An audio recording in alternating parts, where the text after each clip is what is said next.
It's important what we're here to do. And I was looking back, I haven't taught this since 2020.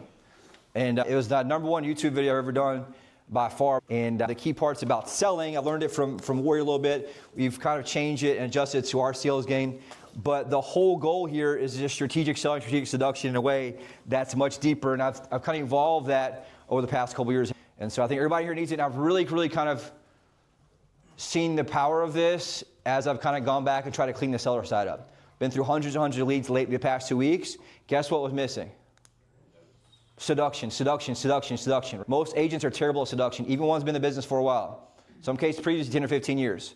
Why? They don't know how to do it. All they're doing is broadcasting, broadcasting, broadcasting, broadcasting. So previously, pre-COVID, you could broadcast messages and get results. In today's time, you can't do that anymore. And so most agents are doing what? Broadcasting like what? Talking too much. Pick me, pick me. I'm #1. Can I help you? Can I help you? Which is nothing that really does what?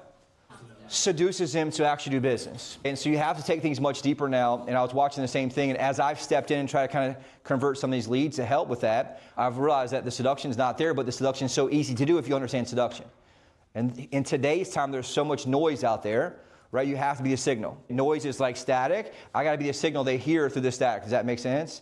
And so for that to be able to be done, there has to be two main things. #1, it's got to be relevant to them. And what does that mean?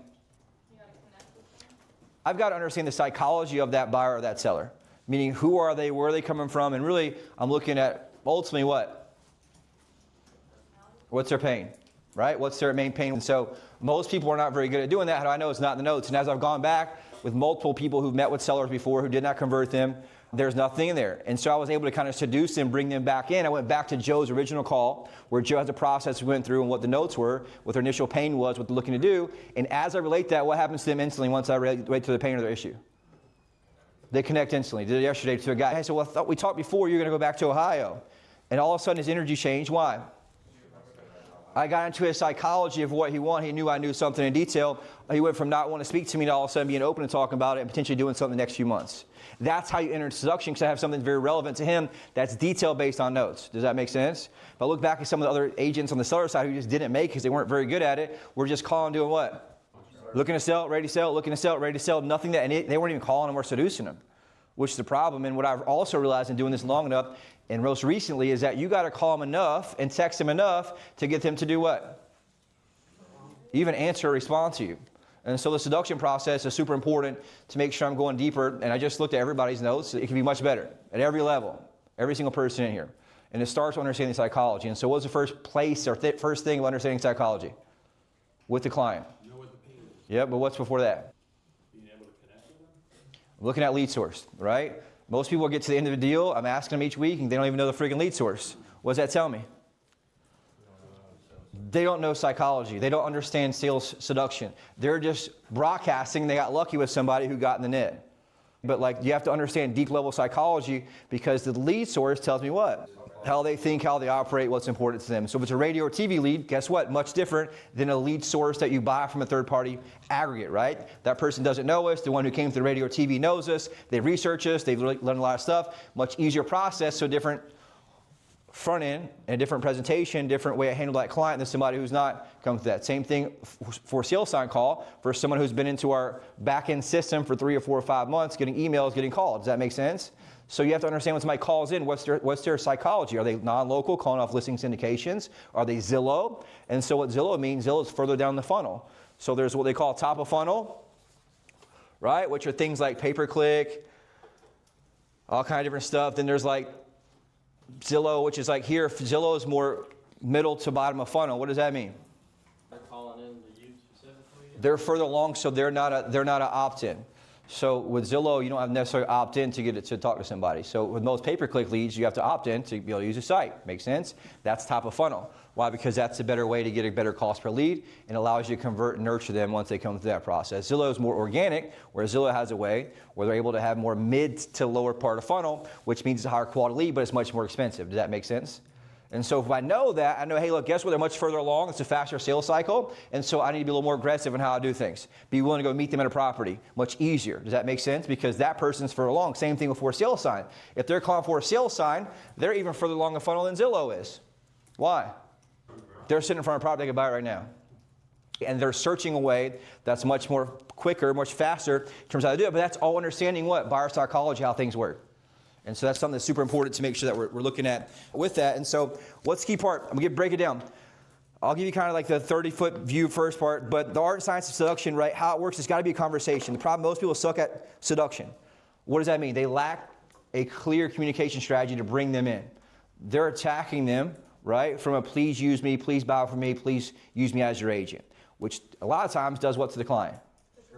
Turns them off, right? And so there's got to be the right sequence of events to make sure you do it. And so key part, I'll give you guys the summary.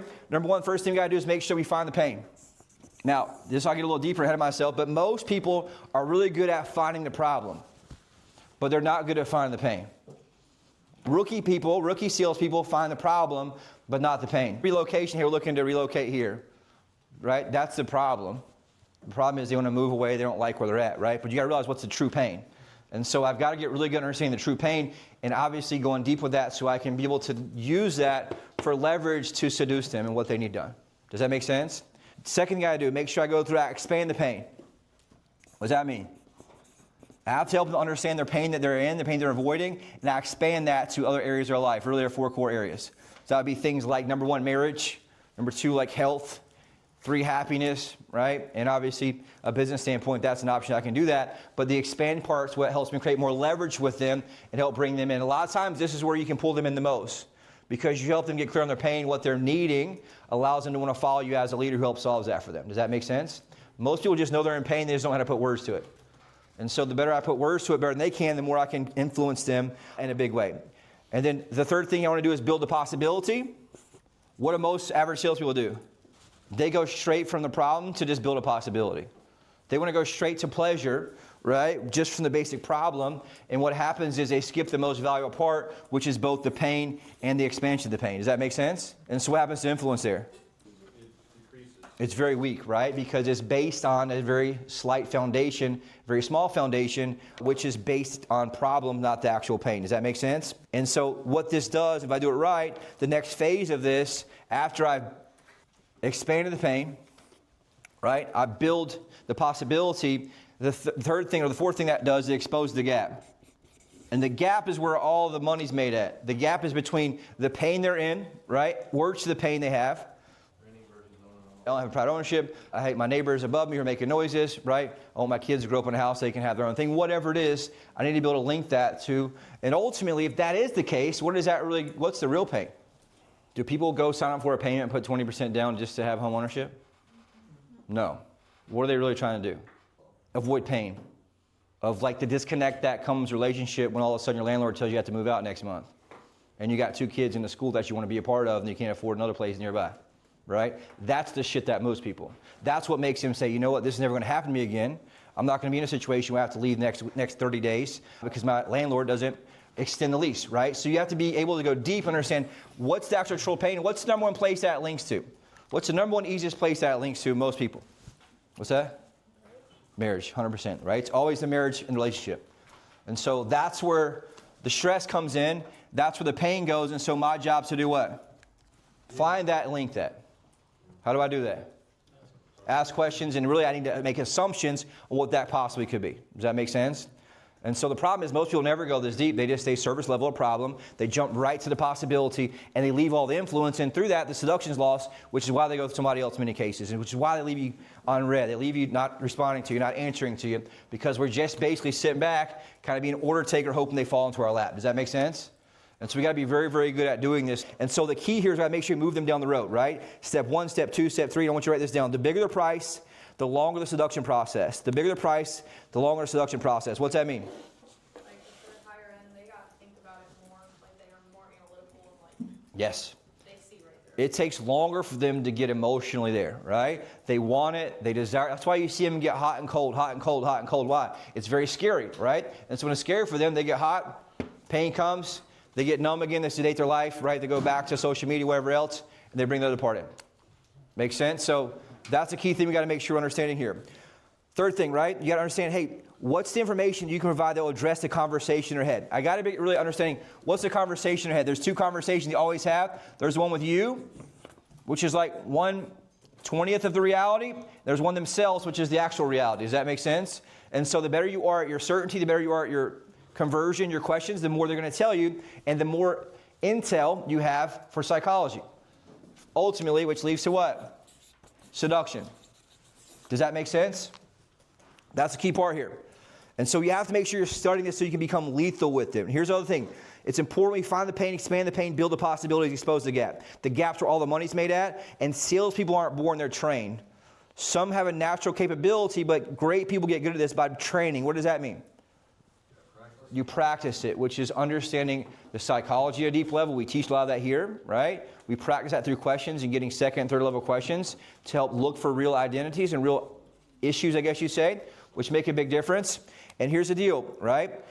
Find the pain that's occurring whatever area core 4, because that gives you access to the vulnerability in the prospect. I'll say it again. Once you find out and link the pain to the core 4, aka marriage, that's where vulnerability comes in. So if I expose them, hey, look, how has this had an effect on your marriage? Is this put any tension between you guys? What's this affect your relationship with your kids and them being able to be in school? All of a sudden, once you expose that, what happens to the client? They finally become vulnerable.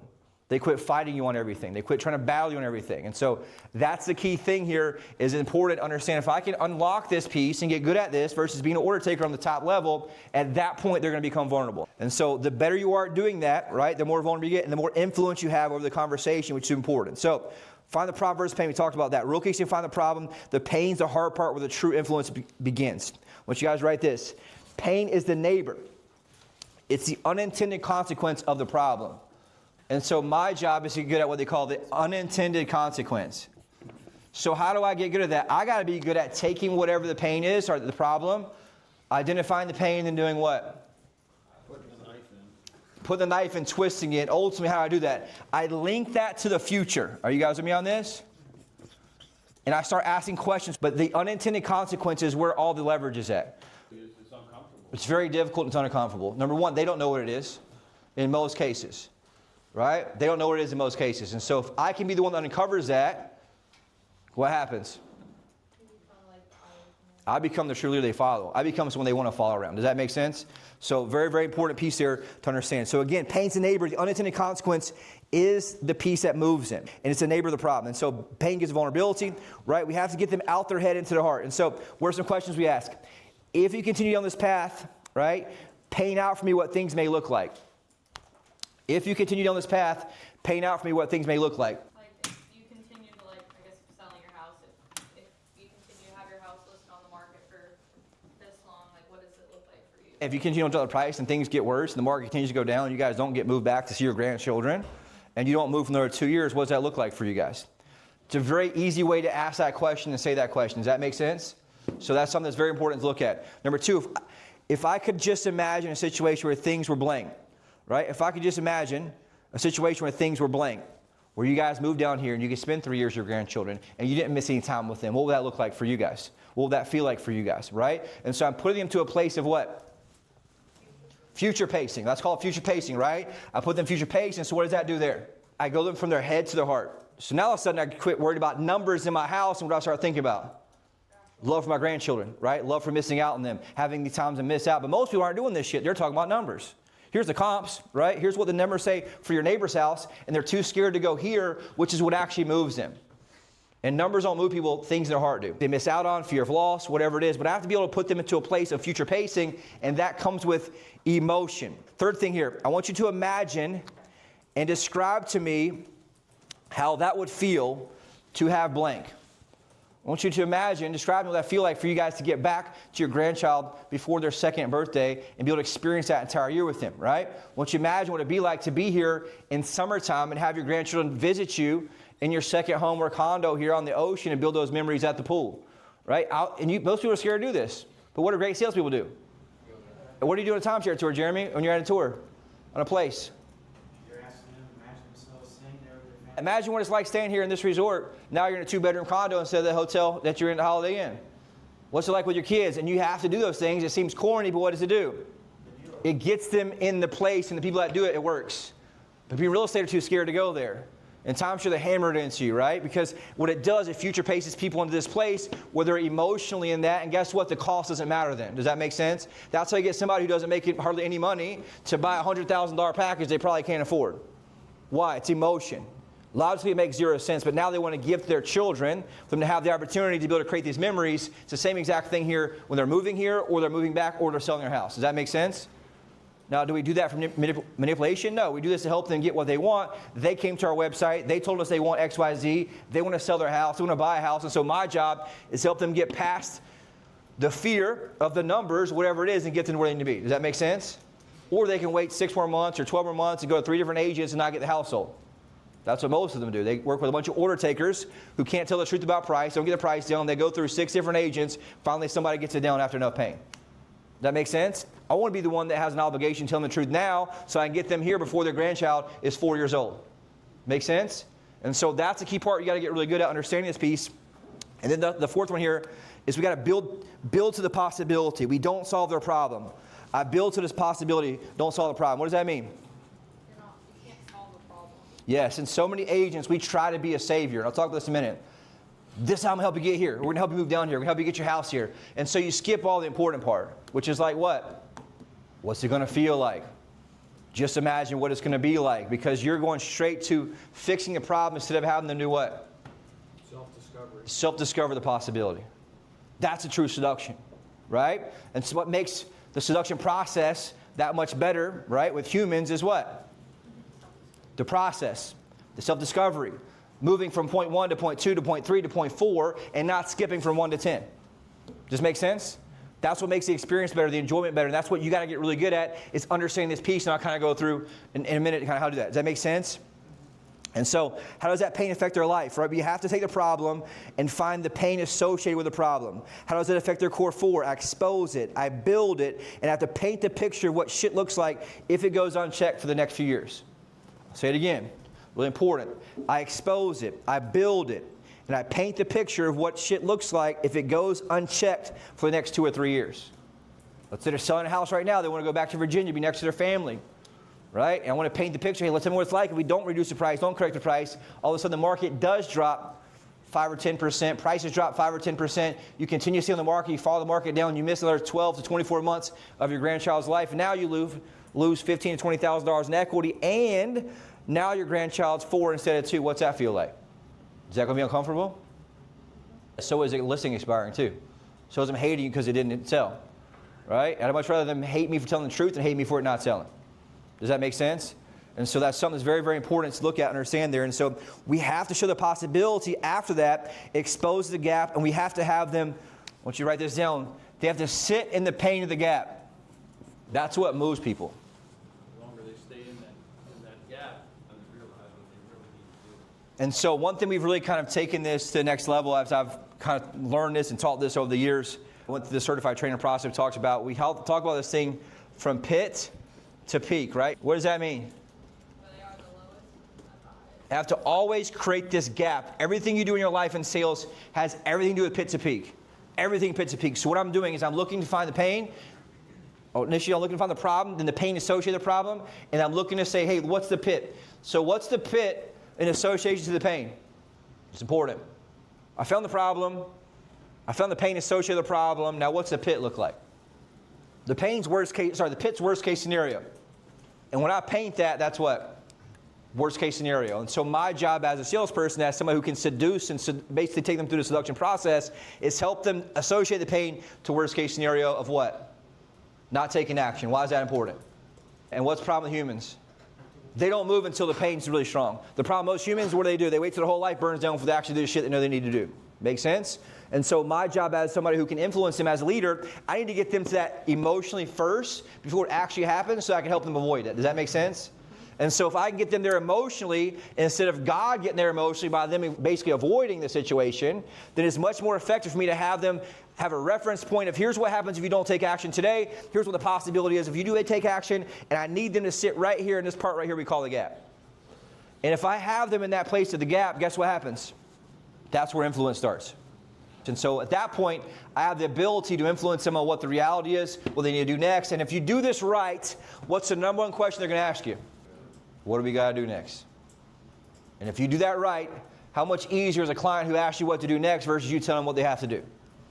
Make sense? That's the difference between seduction and trying to force somebody to do some shit they don't want to do. Here's what you got to do. Seduction, here's the questions, here's the problem, here's the pain, here's the pit associated with the pain, here's what's going to happen if you don't take action, but here's what things could be like if you follow me to where we want to go. And once they sit in there, if you do this right, then at that point they're going to ask you the question, what do we need to do next? What price should we bring it to? Based on what you think, what should we be priced at? That means at that point, you've done it right job. Make sense? And so we break this down to a framework, which pretty kind of simple to look at. There's a couple pieces of that I'll kind of break down first. Number one kind of principle about this is what we call power versus force. Power versus force. What does that mean? There's a book about this. It talks about an influence by this guy named Robert Cialdini.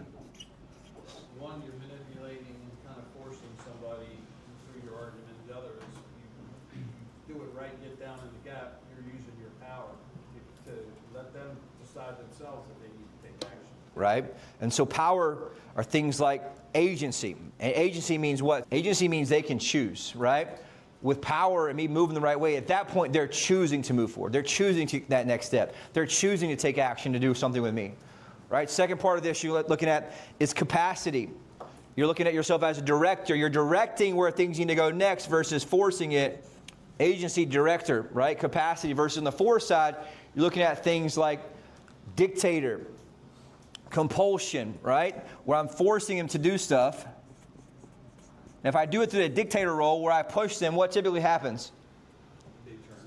They turned off on you. They turn against you, right? There's a recoil when you're pushing them. And so many people try to bulldoze them into doing stuff, right? If you go in and bulldoze somebody, what they tend to do ultimately is they turn on you, which is never really good, right? So how does power versus force work? Is you want to look at permission. That comes through a series of closes in terms of how we do things, right? Inspiration. I'm inspiring them through the reality of where they're at, where they could go. And truth, right? Which is the facts of the life where they're at versus where they want to go, where they're at, and pushing somebody to do so, right? If I push a rope, what happens? Nothing, right? Bundles up, it coils up, doesn't get anything done. If I pull the rope, right, with somebody at the other end, it moves into where we're going to go. And so we want to get really good at understanding the difference here. Principle number 2 we'll talk about is want versus need. And so what are we dealing with most of our clients? I would say almost 80% of the communication our clients are talking about what? Wants. Why? We're not getting deep enough into the pain, right? I want to sell. And then ultimately you get to the price, what do they tell you at the end? I don't really got to sell. And then what do you find out 2 weeks later? List with somebody else. Why? Because you're living in a place of want, not need. Make sense? And so the better I get at getting this seduction process, getting to the deep level here, is where I get them to a place of need. How to do that? Understanding psychology, getting to the pain, getting to the pit, and asking deeper questions. Does that make sense? And so if I can get them from a place of wanting to needing, all of a sudden what happens? It becomes effortless, they become committed, and they follow you where you want to go. It goes from a place of neediness to scarcity, right? It goes from desperation to demand, and all of a sudden they're moving on their own need because now they feel a need versus wanting to. Because when somebody wants something, what do they do when they find their first roadblock? They stop, right? Salespeople the same way, sellers the same way, buyers the same way. They want it until they get their offer rejected, or until they get the first disappointment, or interest rates go up. Now all of a sudden they back off, right? Because they're in a place of want. Get them to a place of need. The only place the place of need comes from is what? Pain. Avoiding pain. And so I'm talking about the problem, which you guys link this up. Problem is want. I want to move. I want to get close to my grandchildren, right? Needing is pain. I'm not going to miss the next 2 years of my grandchildren, and I'll do whatever it takes to get there. Does that make sense? And the difference is how good the salesperson is and how good they are at seduction. That's it. And here's the thing. Which one do you think has a better outcome? By far. If I get through this process and I manipulate them there by them wanting, they sell the house, ultimately they hate me at the end, they feel like they undersold it. Get them there through a place of needing, understand how important it is to get to their grandchildren and not miss out on the 2 years of overpricing it and still in the market. They understand the need, they appreciate the need, and they appreciate my helping them have power to get where they want to be. Does that make sense? Now they thank me at the end for helping them versus not liking me at the end for helping them. Does that make sense? Both the same outcome, different pre-frame. It's just deep level shit, but it's very important. Most people are stuck, I'd say 80% of salespeople, maybe 90% of salespeople are stuck in the very, very basic stuff. Third piece here, in terms of Strategy versus salvation. This is important. Strategy versus salvation. So if I'm going through salvation, right? What salvation means a lot of times is I'm going to save them. The problem is when I save them, what happens? What happened to Jesus Christ? Your ass is getting crucified. And so salvation is, I'm going to help you get to back home. I'm going to help you get back to your grandchildren. I'm going to help you buy a house down here. Every agent comes from this needy energy of, I want to help you, I want to help you, I want to help you. Which means you're what? Desperate, needy, trying to save them. Does that make sense? And the problem is when you do that, you get crucified every single time. The first tough conversation, they crucify you. First time something goes sideways, they crucify you. They talk shit about you, they hate you because you come from a place of neediness and salvation because most agents are just broadcasting, let me help you, let me help you, let me help you. The problem is you don't want to be helped in many cases. Why? Because they're still in a place of want. Make sense? Coming from a place of strategy comes down, I break things down to number one, their problem, the possibility, the path of how we're going to get there overall, right? And then at that point, they're choosing that path based on me going through that process of seduction with them. Does that make sense? And so why so many of you have people you work with for 2 or 3 months, and they change and they crucify you, is because you come from a place of neediness and salvation. And every single time you try to save somebody who doesn't want to be saved, you end up getting crucified in this business. Make sense here? Very important. And that's why people change so much on you in terms of clients. And so if you do this right, you see them through the process of the seduction process, they're going to look to you for advice as the expert who can guide them based on what this is. And you're able to have them complete the transaction without turning on you and thank you at the end. Does that make sense? Yeah, guide them on the strategy, but at the same time, you need to let them self-discover that strategy. And what do most agents do? Tell. Save. Let me help you. Buy this, right? All of a sudden, the first time anything goes sideways, first speed bump, everything goes sideways.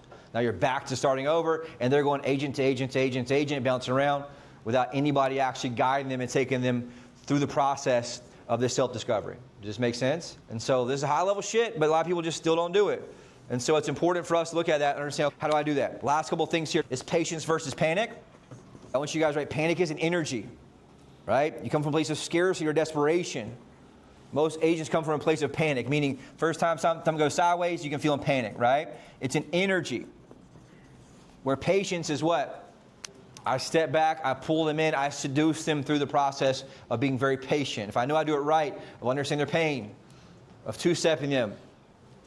Same thing with my follow-up sequences, right? With most sellers, they're not quite ready yet, but there's just dozens of them. First couple calls, they don't really like me too much. Not too nice. But I get in. Then I text him and I follow up with him and I send him a video. Then guess what I do the next day? Call him and text him. Send him a video. And about the third or fourth time, what happens? Answer the phone. And now all of a sudden there's a little more energy that's different because I have patience of playing a long game, but it's not a place of neediness. And they're a little more open. And so the same thing you want to do with your clients in your follow-up game too, is understanding the patience versus the neediness, right? Make sense on that? You got to understand you're the expert and you're the prize. Make sense there? And through that, you have to understand the psychology of people. You're the psychologist. You're the psychologist here, right? So through that, you have to understand that you're their therapist in a way. And you're constantly doing what? Reading, listening, watching, understanding them. Does that make sense? I'm looking at what they're saying. More importantly, I'm looking at what they're doing and what they're not doing, what they need to do. And that's my process of being able to help them go through the process of a therapy thing here. First part, we talk about communicate message, right? So you're constantly listening to phone, text messages, follow up. First phase of that's communicate message. Communicate message. What does that mean? It's my initial offer, right? It's my initial offer, whatever it is. Help you on the buy side, help on the sell side, right? Something we're advertising. Basically, it's your initial part. And so this is my intro to the process of seduction. Now I'm looking for 4 main things, right? The problem. That's my initial script, right? Possibility, the path, and the pitch. And so the way I have that, the problem is I'm looking for the pain. The second part here is the paradise. The path equals the map. And then the pitch is the call to action, which is the next step, right? If I'm doing that in my marketing game, I'm doing that through some type of marketing relating to the problem. For example, their house not selling, right? I give them guaranteed offer, possibilities to get them offer on it, right? Here's how we can help you do that. And call to action. That would be either opt in to our page, right? Submit their information, make a phone call, whatever it is. Watch the video. But same thing in your script. You're looking at a problem, possibility, have a free service. Here's how we can get you. Let's sit down 5-10 minutes, and then you have a call to action. We're better for you days or evenings, right, today or tomorrow. That's true in any sales process. It can be the offer or the script or the conversation. Make sense? Second piece of this is capture permission. Number 2, capture permission. In sales and marketing, this is like the opt-in. They put their name, phone number in the box, right? For us, we're making an offer for searching MLS, look at homes, right? Get an offer on their house, get a home evaluation, whatever it is, but face-to-face, right? You're setting the appointment. If you're face-to-face in terms of a sales presentation, you want to capture permission in the presentation, which would be things like, if I could, would you? If I can show you a way it's much more effective, much more efficient than how you're searching for houses now, is that something you might be interested in? Make sense? If I can show you how I can sell your house faster for more money than anybody else, is that something I'm open-minded hearing about? Jeremy, like, if I can show you a way it's much more efficient for you guys than getting a cash offer and you're leaving lots of equity on the table, but I can sell it just as fast, is that something you guys are open-minded hearing about for the next few minutes? I have to have permission to do what? To sell them. Why? I have to have permission to do that. Why? They're going to be blocked up. If I don't do this phase, I can never sell them. I can never convert them. Phase 3 doesn't matter without phase 2. Does it make sense? So what a lot of people do, they start selling without going here, which is why the transition is so important. One of the biggest things we had on our listing side of the challenge is they weren't making the conversion question or the, what we call it, Jeremy, the conversion, the transition was not smooth. And so what was happening is somebody wanted a cash offer, and all of a sudden they start pitching a listing. What do you think happened? They're saying, F you, get out of my house. But the problem was the cash offer they wanted was more than asking price in a traditional listing. So they weren't making the permission part correctly, and so what's happening, there's a disconnect. They can never convert their mindset. Does that make sense? And so that's why you have to have that part. And so you got to slow down, understand psychology, check box. Initial problem. So like, for example, if I'm a listing on a cash offer, I'm going through this process. Hey, discovery, what's your problem? What's possibility? What's the path? Okay, tell me about that. Hey, if I can show you a way, we can get you X, Y, Z for the same speed. Is that something you're interested in? Or cash offer, right? Hey, if I had an offer that matched your criteria, that was in your price range for X, Y, Z dollars, that's something you might be open to. And so that point, I have to make sure the mind's open. I'm opening the gate right here. Buyer side, what are you doing? Typically, when I'm at the property, I'm showing the property, and I want to make transition to the pitch. What do I do? Yep. How you guys searching for houses now? You're calling for sales signs, going on Zillow, whatever it is. Hey, Ryan, let me ask you this right away. That's much more effective, much more efficient. That can save you guys a lot of time and get you a much better deal. Is that something you're open-minded hearing about real quick? Boom. Now all of a sudden I have permission to do what? And the key part here is that opens the mind for me to do what? Change their worldview. The problem is, the reason they're in the problem they're in is their worldview is fucked up. They wouldn't be calling for sales signs and knew what they were doing. They wouldn't be hitting random Zillow agents. They knew the reality of the marketplace. That the average agent sells 4 homes a year, they're going to hit that button and get some idiot. Make sense? But they don't know that, and they won't change their mind until I do what? Get permission to be able to open that for them. That's why the psychology matters so much here. Same thing on the seller side. They think that all agents are the same. They want the cheapest agent who can basically give them the highest price. The problem is, guess what? Those two things are the opposite of each other. Right? The cheapest agent's not going to ever get you the highest price. Why is that? Because they can't get themselves the highest price. How they get you the highest price? Right? It doesn't really understand. They don't match up there. They're not mutually exclusive, right? So, 2, capture permission. Third piece here. Here's where the money's made at. Convert mindset. This is where you make your big move. What does this mean, you think? I'm changing 2 things. Number 1 is their worldview. What does that mean, you think? How they see the world. What does that mean in terms of what we're talking about? For you all, this is what they view as agents, what they view as realtors, what they view listing agents as, or buyer's agents as. And the problem with most consumers is what? They look at you as a commodity. They think that all agents are the same. Problem is, most of them are, but they're not. It's like a doctor or lawyer. You ever had any experience with lawyers, right? Some are really good, some suck really bad. I've had both. And you find out very quickly which one matters, right? And so it's important to understand that. Why? Because you're humans, a service-based business. Go to some restaurants, right? Go to Burger King, what happens? You don't get the same thing you ordered. Go to Chick-fil-A, what happens? You got to check the fucking bag. I don't even look in the bag. I just drive off. Why? I trust it because why? Better humans, better trained, better outcome, right? But same process, right? Fast food. The difference is understanding here. So my job is to have to understand the worldview. And so I have to, number one, understand this. So here, I want you guys to write this down. You have to attack or lovingly expose what they view as lies. That's what our presentation does. But the presentation doesn't matter until I do what? Capture permission. This is why it's so important. And you have to understand, same thing listing side. It's the reason people struggle from the cash offer process is that their worldview is they think they can get a cash offer for more money than they get a damn listing sold for. Which is crazy, right? I mean, I think 9 out of 10 people who request a cash offer, they want more money than they could get on the open market. Right? Yeah, so like 6 or 7 out of 10 think my house is worth $300,000 on Zillow. They think that some investor is going to pay them $320,000 for no reason. And just eat the money. Right? And so we know that, though, is what? A lie. And so what I got to be really good at, if I'm good at seduction, is understand the psychology. And I can argue with them and tell them they're an idiot, but what happens when I do that? It doesn't work, right? They're going to tell me to get out of their house. And so what I got to do is lovingly expose this. How do I do that? Questions and data and a process, which is what our presentation does. Makes sense? Same thing buyer's agents. They think all agents are the same. You're just a door opener who can run them around. They think you're making too much money, right, by doing this stuff. They don't understand what it's like to know the market, show houses, pay the dues, understand the data, write the offers up, get to closing, right? So you have to be willing to do what? Expose that. Expose how they view agents and how they view the marketplace as a lie. And once you do that, all of a sudden now you start to have leverage with them, and all of a sudden you open up a new worldview for them.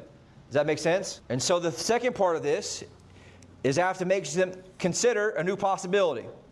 I've been through this 8 different times, and the more I go through it, the better I get at it. Why? Because I understand the psychology deeper. It's a bunch of layers to this overall. And that's what I'm able to do here is say, look, here's what the worldview you looked at. And so it's hard for people, right? It's very hard for people to understand the way they looked at life is not true. And so you got to be very certain in that and how you do it. That's why if your certainty is not in place, they're not going to believe you. Does that make sense? And so this is done through 2 main things. Number 1 is questions. Number 2, certainty. They're going to feel your energy, and that's why you have to be really good at the presentation, because you're changing the way they've looked at the world for 30 years. Does that make sense? Most of them are pretty right thinking agents are the same, because most agents are not very good. And so we expose this as a lie. All of a sudden, boom, now we're coming through here, have them consider a new possibility, and we're able to get them to what they want. And so what this does, exposes, hey, look, I know you want to get to X, Y, Z. Here's the problem. If you choose any agent, you're going to have 50% failure rate based on our MLS data. That's a shocking fact for a lot of people, right? Wow, only 50% chance my house actually sells if I list an agent. Any agent, right? And so all of a sudden now I'm layer by layer by layer breaking this down and say, okay, but here's the deal. You can choose us and have a much higher chance of getting the property sold. Make sense? There's a second layer of that matters. It's a self-view. They have a worldview and a self-view. What does that mean? That they can see themselves actually doing it. Can they actually get it done? Can we actually buy this house and become homeowners for their first time? Can we actually be second homeowners? Can we actually have invested property that makes money? I know some have done it, but I'm scared it's not going to work for me. And so all the bad things that happened in their entire life up until that moment are what hold them back from making the right decision. That's what holds them back from pulling the trigger sometimes is, hey, all this stuff's happened to me my whole life. I've lost money before, had bad investments before, I've been taken advantage of in the past, right? All this stuff right here comes on the self-view, and so you have to make sure you attack that too. So listings, for example, the big problem with their self-view is they think the other agents they had bad experience with is going to be the same exact thing here with you. Not necessarily because of you, because what they've been through before. And so that's their self-view that, hey, even though you say you're different, it's going to be the same. And so at that point, I have to show them what? That's not true. Here's how I'm going to help you get to X, Y, Z. And here's how I'm going to help solve this. And here's what makes me different to help qualify for you to get to what? The promised land. I know the other agents couldn't help you do that, but here's how we're going to help you get it. And I know you had some bad situation before, doubt before, tried it on the market previously, but here's how it's going to be different. Here's how I'll make that happen for you. Does it make sense? They need to believe that it can't just happen for other people, it can happen for them too. Make sense? Typically my discovery. They're going to tell me discovery what? Their past experiences, their thoughts about agents, how they view people, their energy. I know if they're positive or negative in terms of what they do. They're analytical versus a D driver, right? I need to know that because that's going to help me understand what their perspective is. Make sense? If they're analytical, their self-view holds them back a lot more. They don't necessarily not believe. You got to read the personality. You got to be very good at understanding the psychology here of who they are with that process. Number 4, next step of this, compel action. I got to get them to do some shit, right? And so this, I want you guys to write this down. You got to move them here. What desire? I've got to help create desire. They know they have a problem. They're aware of the problem now. They're aware of how the marketplace works and that, wow, the way you viewed agents your entire life is not true. And I need them to have that desire here where I link up their problem, their possibility to us, the new worldview, and we create the desire to do what? To fix the problem. And so how I do that here is very important, is I have to take them from interest to desire, from pain to paradise. And so what do I do there? Paint the picture. I got to paint the picture. Now I'm back to future pacing again. Tim, I know you had a bad experience with previous agents before, Tim, but I know you really want to get to see your grandchildren in Florida, right? And here's how we're going to help you get there within the next 60 days. What's it going to be like when you are there by whatever, their next birthday or whatever? And all of a sudden now I'm going back to specifics because I got to do what? What am I doing here? Paint the picture. I got to bring them back up to what? Emotionally. So here, bring them down a little bit by changing. If I looked at realtors the whole way for 30 years of my life, all of a sudden this guy or girl shows me the whole shit, the whole thing you believe your entire life is a lie. Here's how they actually work. A lot of times I'm in a little bit of a shock, right? And they tend to be what? Paralyzed. And so I got to move them forward and say, look, here's how the possibility works. I need you to take some action because we're going to get you here back to paradise. So I'm taking them back up to what we call paradise, which is back to the peak. Does it make sense? And so this is where the money's made at here, where I bring them back down. Here's the reality worldview. Why? Because I can't influence them until I take them back down here. Make sense? Why? Because they're not listening to anything yet. Because they think you're just like everybody else. You're just an order taker. You're just some, dipshit agent who they don't care or like. And so now, all of a sudden, they're like, whoa, damn, there's 50% of problems that 50% of agents don't, the house doesn't sell 50% of the time. Oh, wow, I didn't realize agents only sell 4 homes a year. And so all of a sudden, now this starts to be a new world for them, and I got to move them back up. And the good news for you is you guys are in the right place. You did pick this. This is how we get you up here to paradise. And so I'm taking them from the prison to paradise, and I got to talk about one main thing a lot. What do you think it is? It's the payoff. Back to the outcome. And so you're linking your ability, your company, and your product to what? Back to the outcome and their payoff. Now, if I didn't go deep enough, understand what really matters to them, guess what? I can't do that. The deeper the pain, the higher the payoff, the more leverage I have. Does this make sense? So if I only have a little bit of pain and a little bit of payoff, what's my influence? Not very much. I'm just hoping and praying they actually listen to me and they actually do some shit. If I go here to deep, deep pain, high pleasure, now my influence is very big and they're going to be willing to make much more bigger moves much faster. Make sense? And it's my job to get them there. I'll never forget Tony Robbins. Usually if you go to a big Tony Robbins event, he'll put you in this like meditation. And he'll do like a 10 or 15 meditation of like what your life looks like if you don't actually make decisions and the moves you said you would. It takes you a very, very, very deep place of pain of what your life looks like if you don't. And guess what he does? Takes you all the way back up to what things will look like if you actually do those things. And it's one of the most powerful things he does because it gets people to actually take action and avoid the bad things that could happen. Does that make sense? We're all humans and we need to understand that. We got to understand what's it like if I don't take action, what's it like if I do take action, and that different scale is what makes a difference of how fast somebody makes a move there. Make sense? And so you've exposed the prison they live in, right? And now they got to move away from that pain, and we got to look to the other thing. The cost of not taking action versus the payoff of taking action. Tim, what's going to happen if you don't move to Florida and see your grandkids, right? Whatever it is, all of a sudden, deeper and deeper and deeper and deeper and deeper. Well, if it's only 4 years instead of 2 years, what if you wait and the market does crash, all of a sudden you're stuck here and you go all deeper, deeper, deeper, right? All of a sudden now I'm going back. But if you do go now, what's it going to be like first birthday? What's it going to be like second birthday? What's it going to be like third birthday? What's it going to be like fourth birthday? All of a sudden now you start visualizing and picturing it. Now all of a sudden, guess what comes in? Motivation. It's just psychology, simple shit. And then obviously, what's the next step? I need them to commit to, based on what you see here, you're going to solve this problem. Do you see how I can help you solve this problem? Do you see how this path we just laid out for you can get to where you want to be? AK, get your house sold within 60 days. Whatever the outcome is that you have figured out in the front end, that's where that part comes in. At some place, in some way, you have to get a yes. That's like, hey, assuming you come to agreement what your property's worth, do you feel comfortable with us handling the sale for you? That's a closed listing side. They say yes. That's phase 5. They got to sign that shit. Right? We all notice if you shake their hand yes, they're all in using you, but when you pull the agreement out, what happens? Whoa, they pull back, which means their word is shit, right? You have to make sure they sign on the dotted line, which comes in certainty, your energy, all the stuff you have here makes a big difference. Makes sense? It's a process how psychology works in this. It's high level. You do it for anything. You do it with your kids. You can do it with your relatives. You can do it with your spouse. You can do it with your clients. It's all the same psychology in terms of how things work, of how seduction works. Now, one last thing you have to understand here is there's these thing called frames. It goes with all this stuff. A frame, in this sense, a frame is how this person, your client, views the world, their worldview he talks about. They have certain rules, laws, stories, beliefs, what they will do, what they won't do, and their values are wrapped up in that frame. And so the reason I say that is that you got to be really good at understanding where they're at in that frame. Because a person in this frame here is not going to go through and make the decision where you want to go. Does this make sense? You got to understand what their worldview actually is before you can change it. You got to understand what their worldview is before you actually change it. So what does that mean?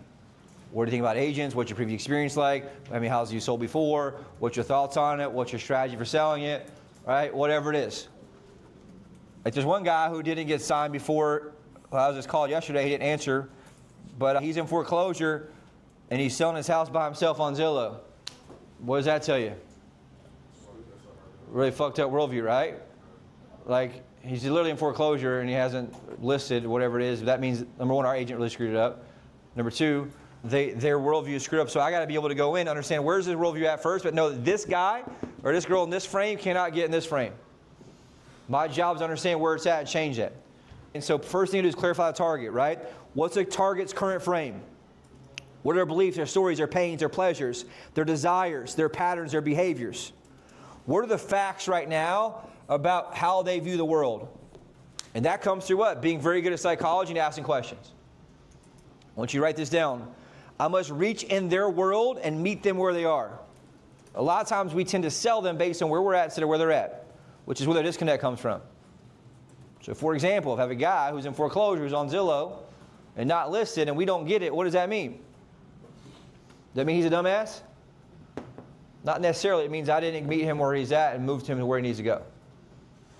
How do I do that? What happens if you don't sell? What happens if you still get Zillow? What's your experience been like so far? All right? What costs you more, foreclosure or commission? Like you got to understand and go deeper in those processes to help them understand, wow, maybe the way I see things are not necessarily the right way. So I find them where they're at, I meet them where I understand the frame they're currently in, and then what do I got to do? I got to smash it. I got to ask myself, what's required in their new frame? What's required in the new frame? And so this is the lens they see the world here. How do I craft a new lens where they can see the world differently? But their frame determines the rules, laws, stories, what they will and won't do, right, overall.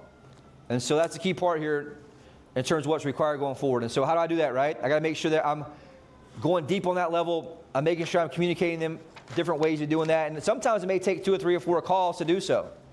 Does that make sense? And so I want to design here a new possibility. And what's the way, one way for me to do this? I taught this a long time ago for you guys. I say it all the time. I'm going to have you consider that XYZ is a possibility, right? I'm going to have you consider ... Have you considered that you could sell your house, avoid foreclosure, put way more money in your pocket with somebody else like me versus selling it on your own, right? Whatever it is. And then I'll start to do what? Paint the future. Super important to look at in that scenario. Now, what's the one reason you think a lot of people don't actually do this? It's uncomfortable, right? That's the number reason. It's uncomfortable. Which one do you think has more influence? Somebody goes through this process, somebody who just is an order taker. Which one gets more referrals? This is what a true leader does. It's what a coach does, what a therapist does, what a business leader does.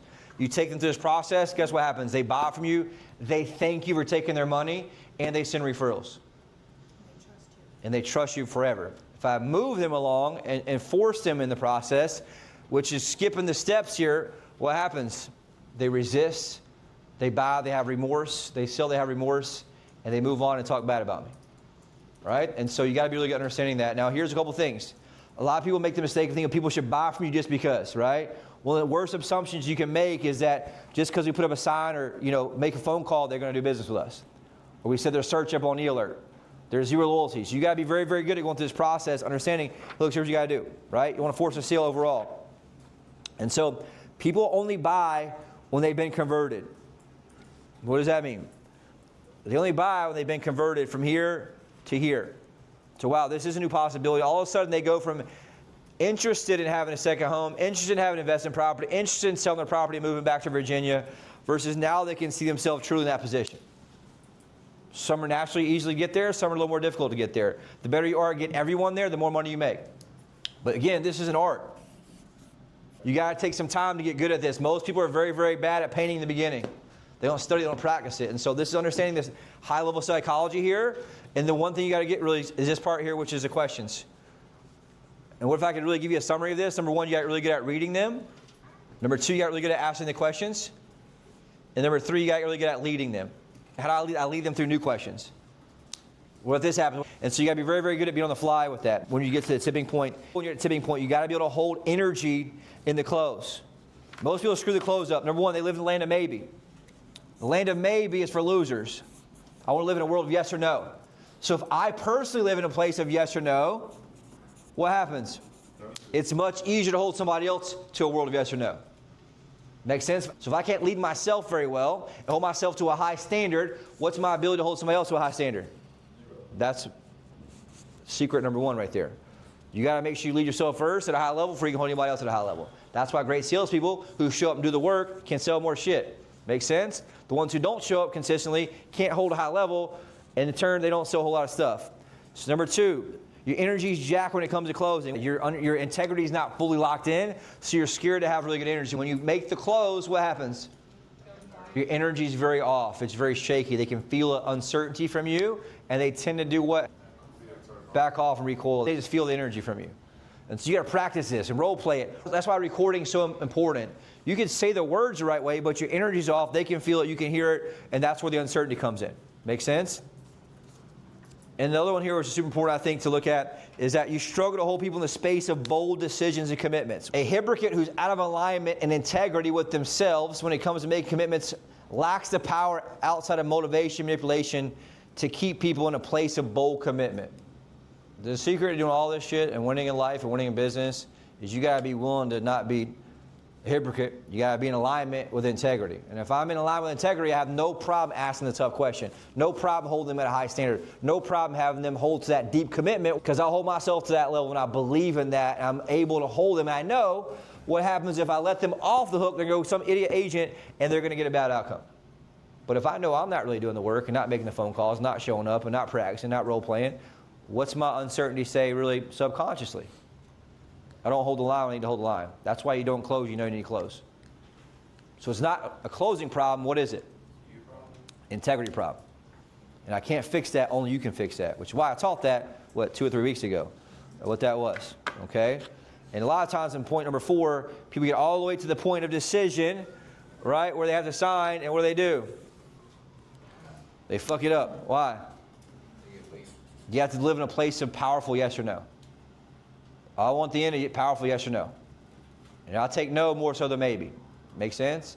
There's a time when I was doing listening, say, look, here's the deal. At the end, I want a simple yes or no from you. We look at maybe as a no, we're okay with that. We just want a yes or no at the end.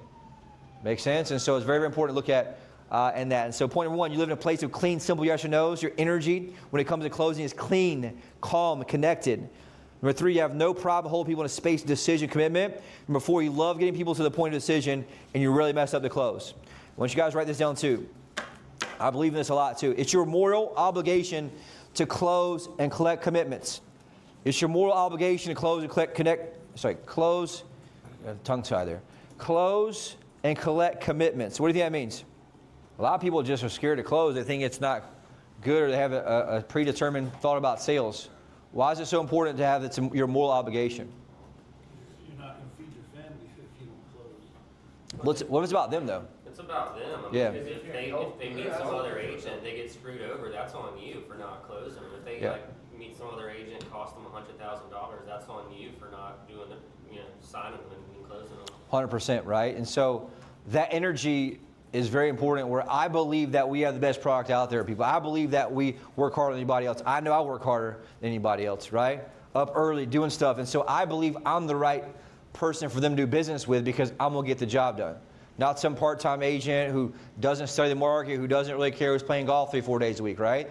This is your largest asset. You've got to have the commitment, right, and the conviction and know it's your moral obligation. Like, I get pissed when I see somebody else's for sale sign. Not just like, oh, that's cool. I get like angry, physically angry. Because it's that important to me that they actually have that. And so just know it's your moral obligation. I told you guys a story a million times. When I first went through Wake Up Warrior, I was into this thing called Warrior Week. And at the end, they did this close for a 90-day coaching program. And I did this whole thing. It was like 15 grand for the first one. I was in a bad place. Not bad, but on the outside, everything looked great. Great success. I just got the Forbes stuff. But I was miserable on the inside, very miserable. And I was just unhappy. And I went through that program, and it really helped me out. It's like 4 days of just crazy stuff. And I get to the end, and they ask you to join the next phase. There's like 8 or 9 guys that are in there, and I think 3 or 4 of us did it. And Garrett looked at a wall, made you make a decision right there. I had no clue it was coming. I got one-on-one coaching with Garrett.